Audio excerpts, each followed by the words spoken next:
Hello students, I am Savita Gupta, a language instructor. Welcome in Learn with Savita. आज हम class 10th की English book first flight का chapter 2 stories about flying करेंगे। जैसा कि story के title से स्पष्ट है कि इसमें 2 स्टोरीज हैं और दोनों ही स्टोरीज फ्लाइट से संबंधित हैं। इसमें पहली स्टोरी का नाम है हिज फर्स्ट फ्लाइट और इसके राइटर हैं लियाम ओ फ्लेहार्टी, जबकि दूसरी स्टोरी का नाम है ब्लैक एरोप्लेन और इसके राइटर हैं फ्रेडरिक फोर्साइथ। तो सबसे पहले लेते हैं हम इस चैप्टर की पहली स्टोरी हिज फर्स्ट फ्लाइट। क्या है इस स्टोरी में? यह एक युवा सीगल के बारे में एक काल्पनिक कहानी है जो जीवन के उस पड़ाव पर है जहां अब उसे अपना घोंसला छोड़ करके अपने भोजन की व्यवस्था खुद करने के लिए उड़ना सीखना है। अपने छोटे भाई बहनों के विपरीत वह उड़ने से डरता है। उसे अपने पंखों पर भरोसा नहीं है। साथ ही नीचे फैले विस्तृत समुद्र को देख करके भी वो घबरा रहा है।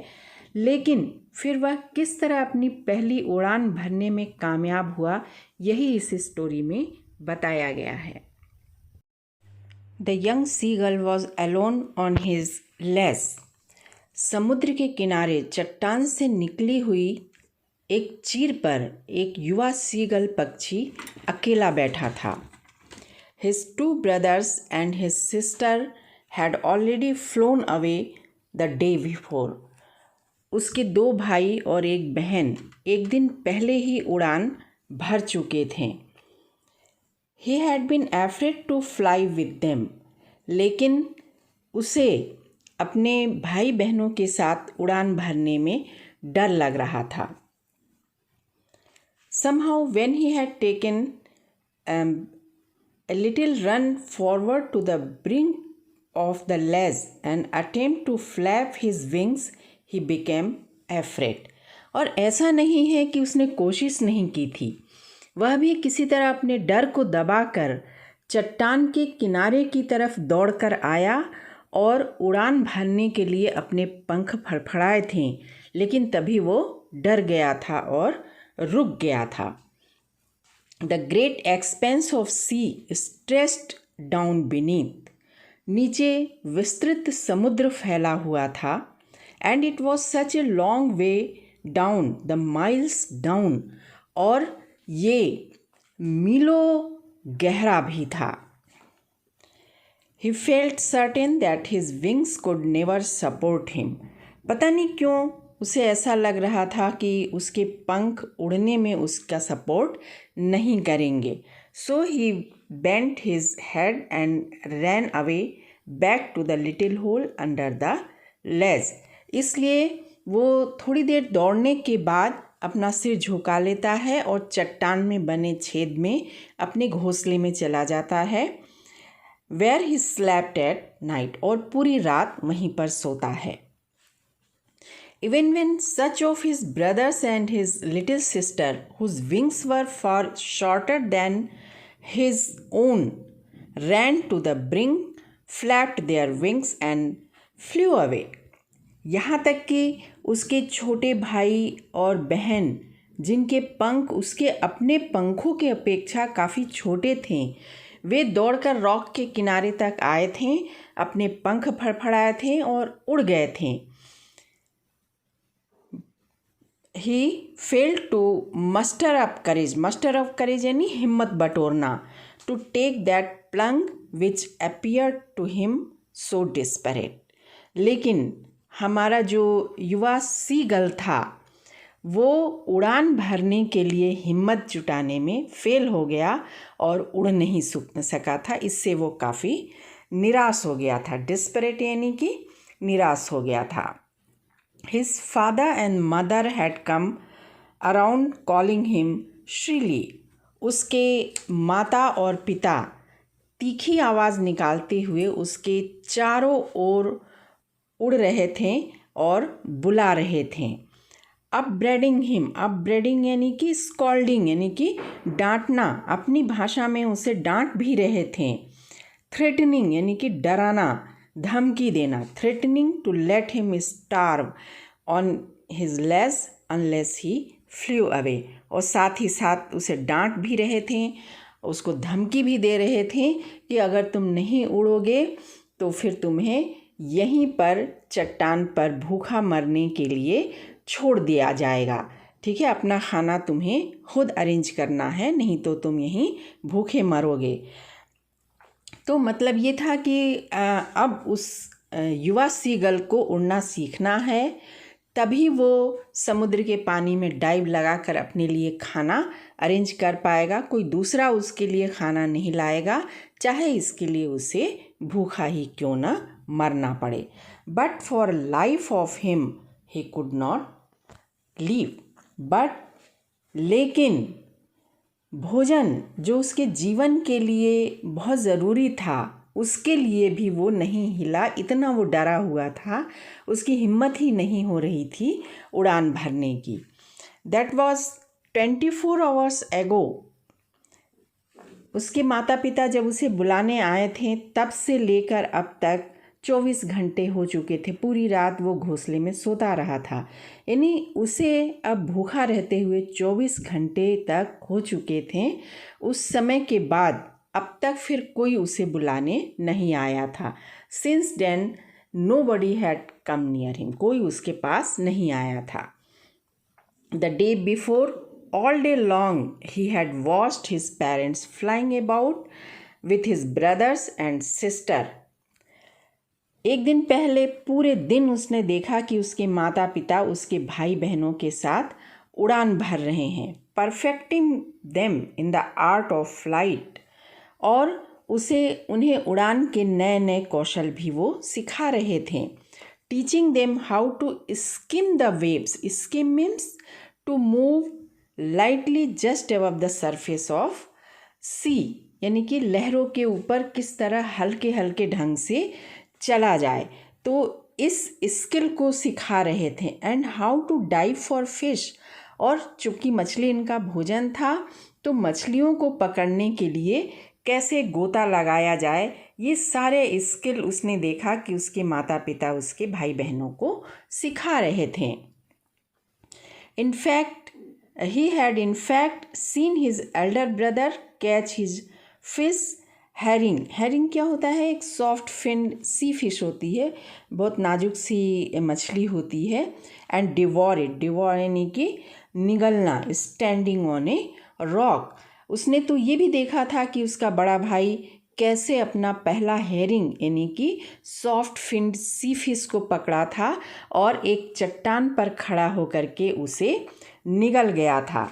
While his parents circling around raising ए प्राउड क्रैकल, और इस दौरान उसके जो माता पिता थे वो उसे प्रोत्साहित करते हुए उसके चारों ओर उड़ करके ज़ोर ज़ोर से तीखी आवाज़ कर रहे थे, मानो कि वो उसे शाबाशी दे रहे हों। बहुत प्राउड फील कर रहे थे अपने यंग सीगल के, दूसरे वाले बड़े वाले यंग सीगल के पहले शिकार को पकड़ने पर।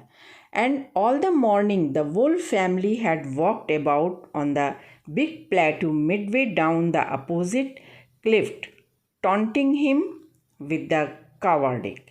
तो अगले सुबह उसकी फैमिली के सभी जो मेंबर्स थे वे सीगल के दूसरे साइड में बीच में पड़ने वाली चट्टान के पास एक प्लेटू था। प्लेटू क्या होता है?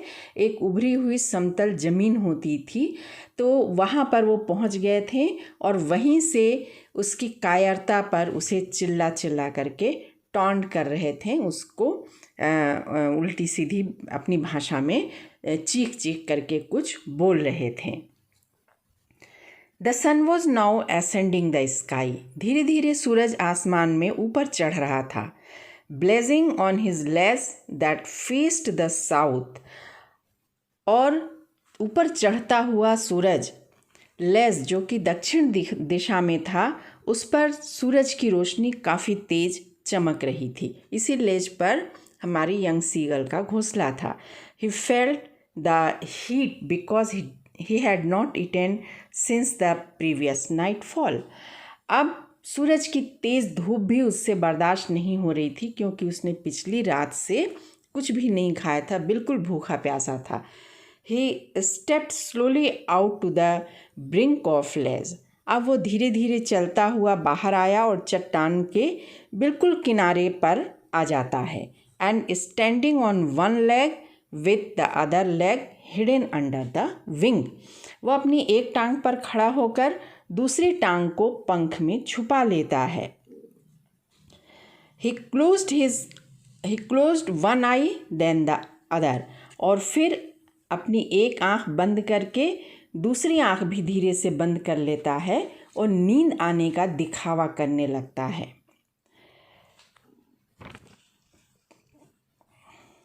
And pretended to falling asleep, नींद आने का दिखावा करने लगता है। Still they took no notice of them, लेकिन उसके परिवार में से किसी ने भी उसकी ओर ध्यान नहीं दिया।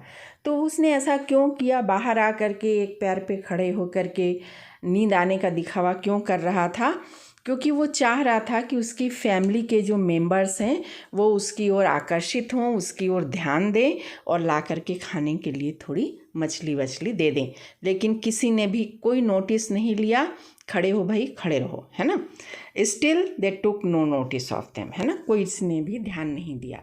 He saw his two brothers and his sister lying on the plateau dozing with their heads sunk into their necks, वो देख रहा था कि उसके भाई और बहन प्लेटू पर बैठे अपनी गर्दन के पंख में अपने सर छुपा करके झपकी ले रहे थे, है ना। तो आपने देखा होगा कि पक्षी अक्सर जब फुर्सत में रहते हैं तो जब उनको नींद आती रहती है तो अपने पर के अंदर अपने सर को छुपा लेते हैं और सोने लगते हैं। तो वो झपकी लेते रहते हैं, थोड़ा रेस्ट करते रहते हैं।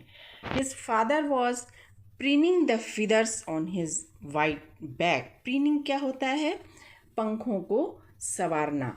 तो उसके पिता अपने परों की प्रीनिंग कर रहे थे, यानी कि अपनी चोंच से अपने पंखों को संवार रहे थे। Only his mother was looking at him, सिर्फ उसकी माँ ही थी जो उसकी ओर ध्यान दे रही थी, देख रही थी। सिर्फ उसकी माँ का ही ध्यान उसकी ओर था और किसी का भी ध्यान इस यंग सीगल की ओर बिल्कुल भी नहीं था। She was standing on a little high hump on the प्लेटू, वो प्लेटू के एक उभरे हुए हिस्से पर खड़ी थी। हर वाइट ब्रेस्ट थ्रस्ट फॉरवर्ड, और सफ़ेद परों से ढका हुआ उसके सामने का हिस्सा आगे की ओर निकला हुआ था। Now and then she tore at a piece of fish that lay at her feet, हर थोड़ी देर के बाद अपने पैरों के पास पड़ी मछली में से वो एक टुकड़ा खाने के लिए तोड़ रही थी, खा लेती थी। And then scraped each side of her beak on the rock, और फिर अपने चोंच के दोनों साइड्स को चट्टान पर रगड़ रही थी ताकि उसकी चोंच तेज रहें, वो फिश को चीर सके। The site of food मैडेंड him, तो मछली को देखकर यंग सी गर्ल जो था वो बिल्कुल पागल हो रहा था, क्योंकि पिछले 24 घंटे से उसने कुछ नहीं खाया था।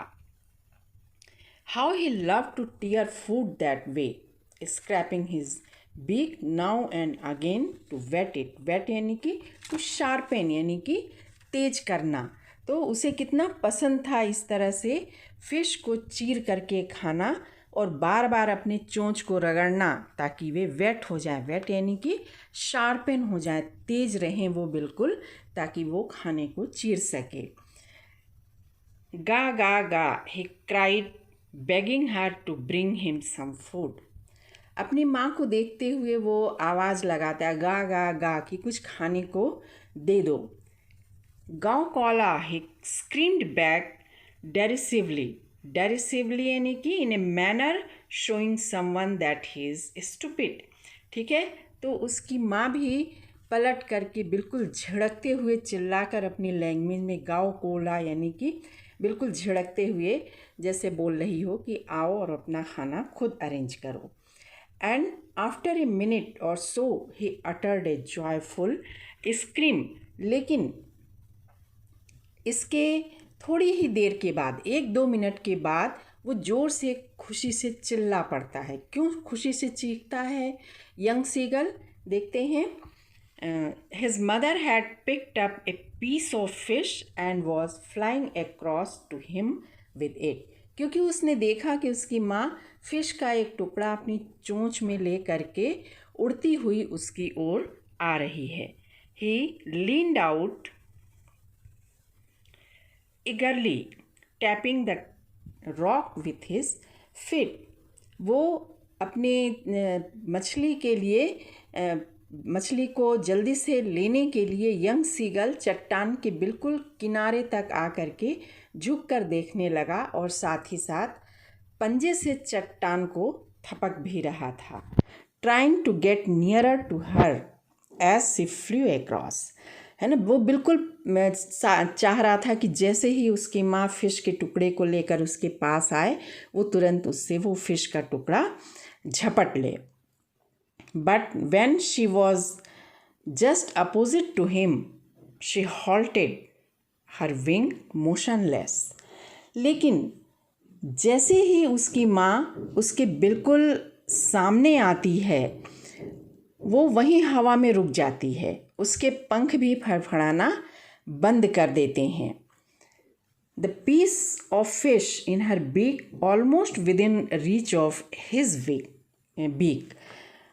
उसके चोंच में जो मछली का टुकड़ा था वो यंग सीगल के चोंच के बिल्कुल पास में, लगभग बिल्कुल पास में था कि वो आगे बढ़ कर के वो उस टुकड़े को ले ले.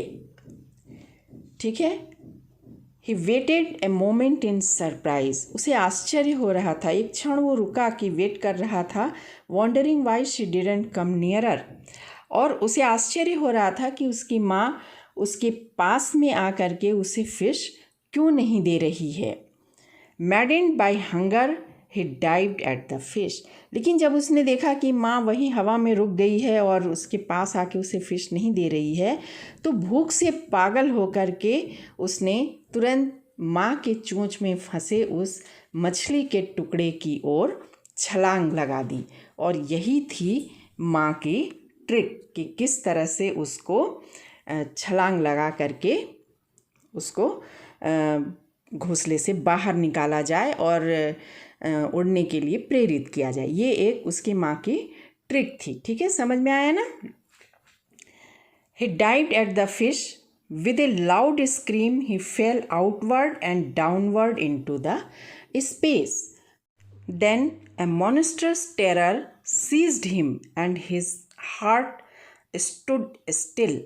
और तभी जैसे ही उसने फिश की ओर डाइव मारी और उसे लगा कि वो नीचे गिर रहा है तो वो एकदम एक भयानक चीख उसके मुंह से निकली और एक भयानक तरीके का भय ने उसे जकड़ लिया और उसे लगा थोड़ी देर के लिए कि उसके दिल ने मानो धड़कना बिल्कुल से बंद कर दिया है. He could hear nothing. वो बिल्कुल सुन्न पड़ गया था, उसे कुछ भी सुनाई नहीं दे रहा था. But it only lasted a minute. लेकिन ऐसी स्थिति सिर्फ कुछ देर के लिए बनी रही. The next moment he felt his wings spread out. अगले ही क्षण उसने महसूस किया कि उसके पंख अपने आप पूरे के पूरे खुल गए हैं. The wind rushed against his breast feather then under his stomach. हवा उसकी छाती के परों से होती हुई उसके पेट तक आ गई है. And against his wings. और वहाँ से उसके पंखों तक पहुँच गई थी. He could feel the tips of his wings cutting through the air. अब उसने महसूस किया कि उसके पंख हवा को काटते हुए आगे की ओर बढ़ रहे हैं. He was not falling head along now. अब वो सिर के बल बिल्कुल नीचे की ओर नहीं गिर रहा था. He was soaring gradually downward and outward.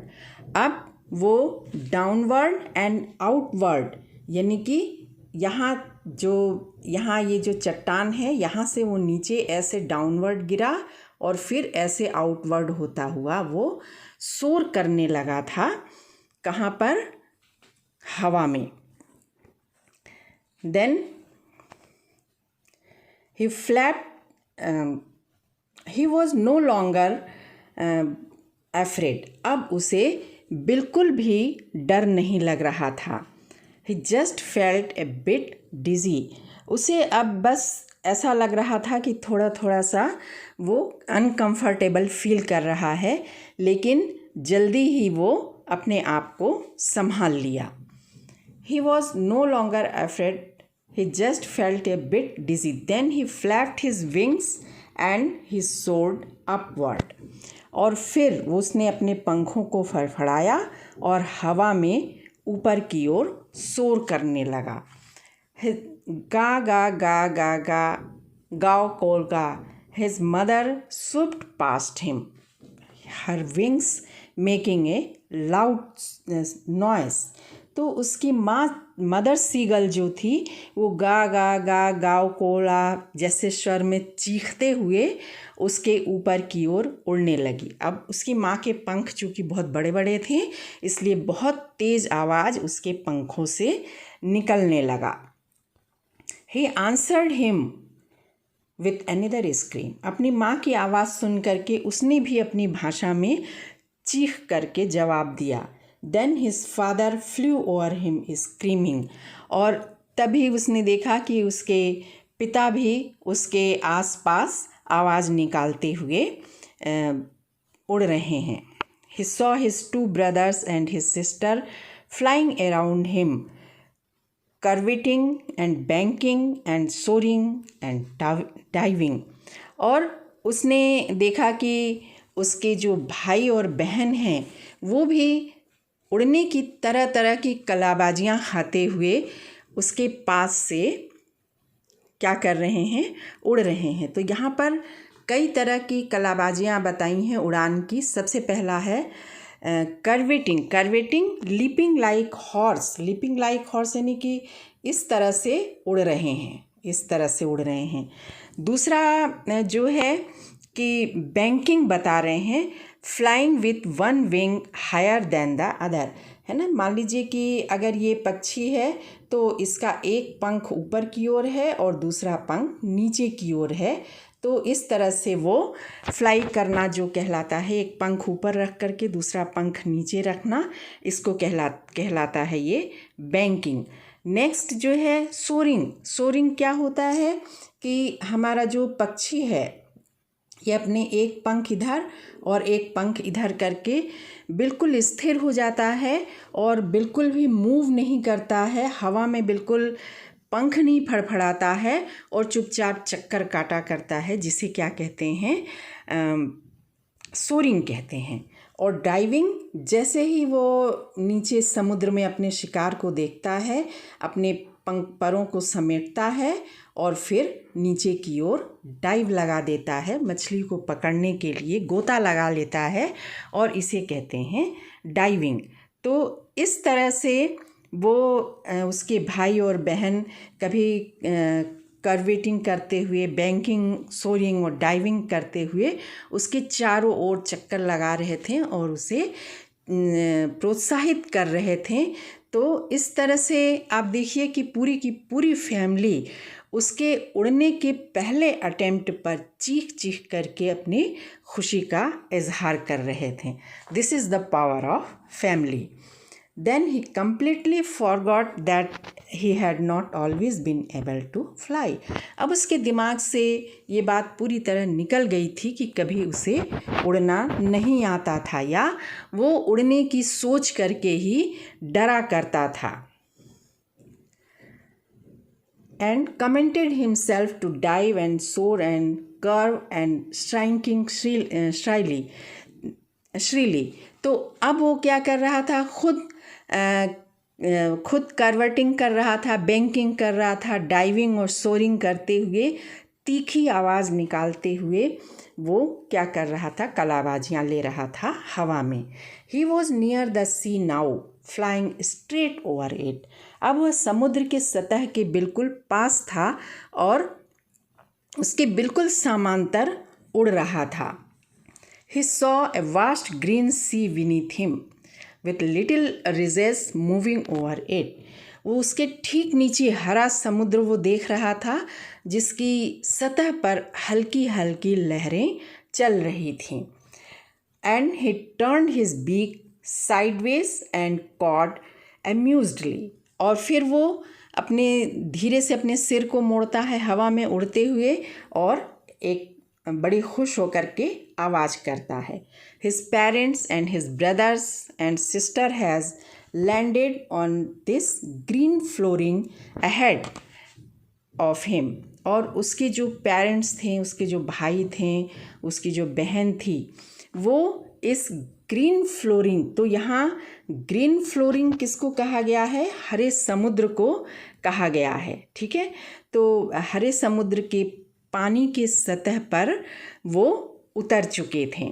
They were बिकॉनिंग to him calling श्रीली। बिकॉनिंग यानी कि बुलाना, कॉल करना, है ना। और वे सभी तीखे स्वर में चीखते हुए उसे भी बुला रहे थे कि तुम भी पानी की सतह पर आ जाओ, क्योंकि उनका शिकार कहाँ होता है? हवा में नहीं होता है, पानी में ही होता है। उनका जो भोजन होता है वो पानी में ही होता है, इसलिए वो उसे भी पानी में उतरने को बुला रहे थे। He dropped his legs to stand on the green sea, है ना। ऊपर से ग्रीन ग्रीन दिख रहा था तो उसे ये लग रहा था कि ये भी एक ज़मीन ही है, पानी की सतह को भी वो ज़मीन ही समझ रहा था। तो पानी की सतह को ज़मीन समझ करके जैसे ही वो वहाँ पैर जमाने की कोशिश करता है, हिज लेग्स सैंक इनटू इट, उसके पैर जो हैं वो पानी के अंदर धंसने लगते हैं। He screamed with fright and attempt to rise again flapping his wings. तो अब वो फिर से डर जाता है और ज़ोर से चिल्लाता है, और उसके बाद वो फिर पानी से ऊपर जाने की कोशिश में कि कहीं वो दोबारा डूब नहीं जाए, पंख फड़फड़ा करके ऊपर उड़ने की कोशिश करता है। But he was tired and weak with hunger and couldn't rise. लेकिन अब तक वो काफ़ी थक गया होता है, क्योंकि उसने खूब कलाबाजियाँ खाई थी, है ना, और भूख के कारण कमज़ोरी भी महसूस हो रही थी, इसलिए अब वो बिल्कुल भी उड़ नहीं पाता, ऊपर की ओर नहीं उठ पाता है। And he couldn't rise exhausted by the strange exercise.